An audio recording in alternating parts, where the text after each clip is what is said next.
Bonjour, donc je suis la responsable technique de la plateforme Surfacius. Donc on n'a pas trop présenté la plateforme, mais on m'avait demandé de faire une présentation un petit peu, plus d'un cas concret.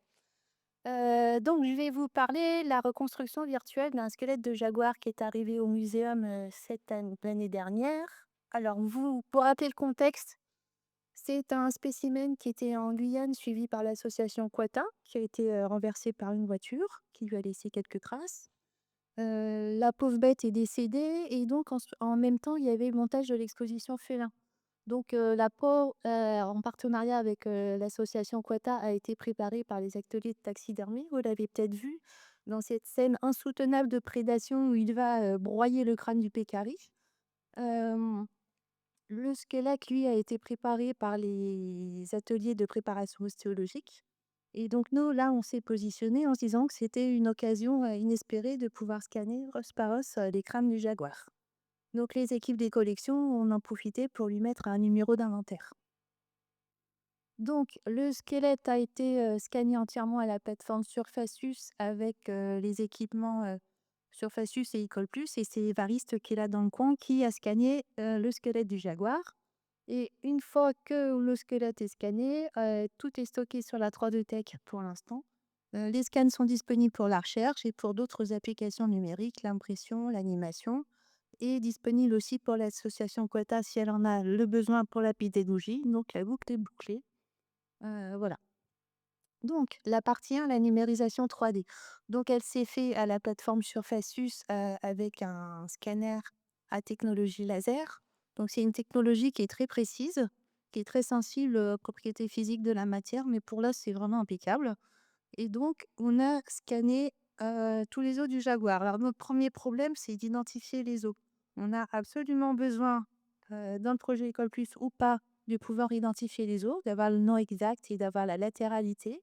Dans un squelette, il y a à peu près 220 os, donc il y en a beaucoup qui sont faciles et nous, les pronoms, ça va être les petits os, les carpes, les tarses, les sésamoïdes, tous ces petits os-là.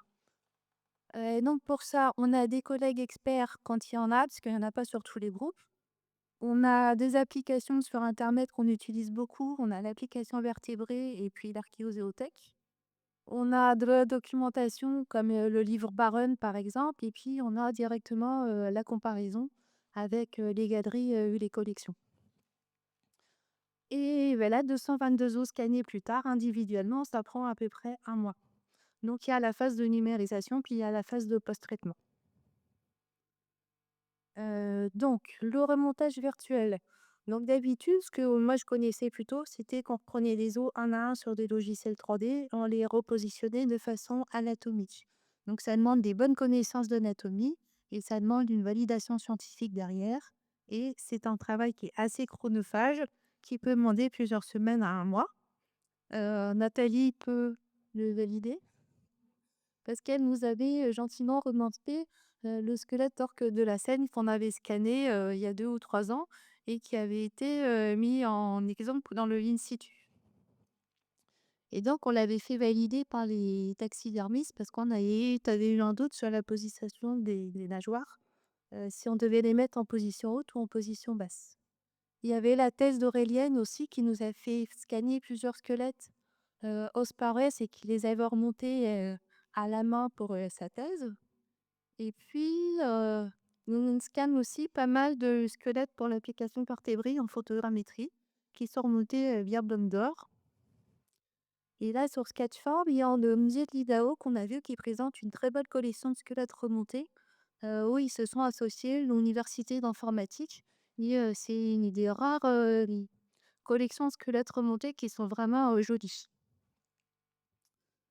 Donc voilà pour ça. Donc là, pour Jafar, on a utilisé une autre méthode puisqu'on a eu de la chance. Le squelette a été remonté par les ateliers de préparation ostéologique. Donc c'est Éric Pelé qui l'a fait. C'est un travail qui a demandé plusieurs mois. Une fois qu'il l'a remonté, avant que le squelette reparte en Guyane, on est arrivé avec notre scanner, l'Onyx Spark, qui est un scanner à l'humour structuré et qu'on peut emmener en galerie. Et en 30 minutes à peine, on a un très beau visuel 3D du Jaguar. Si on regarde de plus près, ce scanner-là, comme tous les autres scanners d'ailleurs, va avoir beaucoup de mal à acquérir les données qui sont, pas visibles directement. C'est-à-dire tous les trous, les orifices, tout ce qui est caché dans un quelque chose. Donc tout ce qui est derrière les omoplates, les trous des vertèbres cervicales, à l'intérieur du crâne. On a du mal aussi à voir les extrémités très fines comme le bout des griffes ou tout ce qui est sous le socle ou très près du socle. Donc là, on s'est servi de ce modèle qu'on a fait rapidement et on a aligné les os. On avait scanné un à un sur ce modèle-là. Comme c'est les mêmes bio sur la nain squelette, le logiciel a tout de suite reconnu, il n'y avait aucun souci. Donc on a fait ça par exemple pour les côtes, les membres et la colonne vertébrale. Donc le principe, c'est qu'on prend comme modèle nos squelettes montés, on met là ce qu'on veut aligner à côté, on met 3 points homologues et comme c'est de la mousse la même surface, le logiciel aligne tout de suite. Donc il y a des options qui existent sur les logiciels comme le BuzzFeed du jeu de magique et là malheureusement ça a pas marché. Mais il y a peut-être d'autres options qui permettraient de le faire beaucoup plus vite. Donc c'est un travail qui a pris à peu près, 2 jours par rapport à un mois, manuellement à la main. Donc si on compare le scan d'un squelette, monté sur un squelette remonté, on voit que le squelette monté, bah, on a plein de trous, qu'il faut post-traiter après, donc c'est possible, Florent le fait, mais c'est long et c'est pas toujours on peut pas toujours finir. Par contre, c'est beaucoup plus rapide, et on n'a pas besoin d'avoir des connaissances anatomiques pour ça. Le squelette remonté, lui, il est quand même beaucoup plus propre. Mais c'est beaucoup plus long. On a beaucoup plus de données acquises et puis on peut identifier les os un à un et on peut passer à l'impression, l'animation, la recherche ou la pédagogie. Et puis les squelettes montés, souvent, parfois, il y a une vision du montage qui correspond plus tout à fait à la vision qu'on a aujourd'hui des montages. Donc là, c'était pour vous présenter un peu la bête. Et donc, comme vous voyez, on n'a pas les griffes parce qu'elles sont restées dans la peau, puisqu'il a attaqué le pécari. Voilà.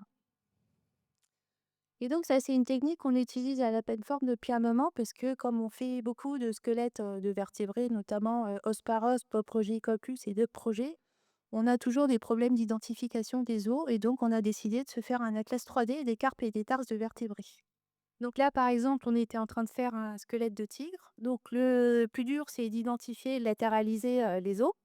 Donc là, sur la première photo, on a les carpes et sur la deuxième photo, on a les tarses. On les assemble avec une colle réversible, on fait un scan très rapide et puis une fois qu'on a scanné individuellement tous les os, on l'aligne sur ce scan rapide et ça prend 5 minutes et on sait que les os sont bien passés, il y a pas de problème de chevauchement, de scam, des pénétrations, tout ça des scans.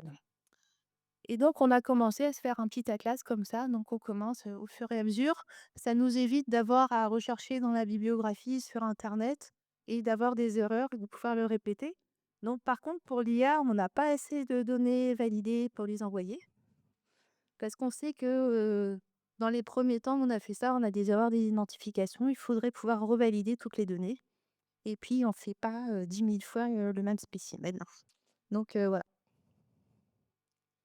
Est-ce que, voilà et donc ça serait bien de bah, en fait, quand on fait ça, on côtoie plein de métiers différents. Donc moi, je voudrais remercier tous les gens autour qui nous permettent de pouvoir scanner, la taxidermie, l'ostéologie, les chercheurs, tout le monde. Et puis, il y a plein de données qui seraient aussi intéressantes à collecter, comme les radios aussi, pour pouvoir positionner les petits os comme les césanoïdes et tout ça, qui pourraient nous permettre de compléter un peu notre savoir sur l'identification.